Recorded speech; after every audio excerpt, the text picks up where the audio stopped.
আজকে অন্যান্য দিনের নেই।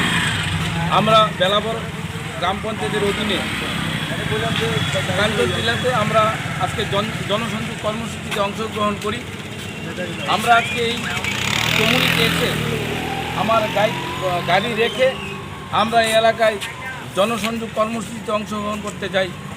আমরা এই জনসংযোগ কর্মসূচি করে আমরা দেখতে পেলাম এই রাজ্যের শাসক দল বিজেপির গুন্ডা বাহিনী, সন্ত্রাস বাহিনীরা, বাইক বাহিনীরা আমার এই গাড়িকে ভেঙে চুরমার করে দিয়ে গাড়ির মধ্যে আমার দলীয় অফিসপত্র ছিল, কিছু টাকা ছিল, সমস্ত কিছু ছিনতাই করে নিয়ে যাই।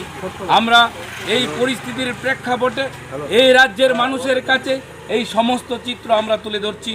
আপনারা আগামী 2023 যে বিধানসভা নির্বাচন, এই নির্বাচনে আপনাদের কাছে আমরা বিচারের প্রার্থী হলাম। আপনারা 2023 বিধানসভা নির্বাচনে এই রাজ্যের মানুষ তার বিচার করবেন।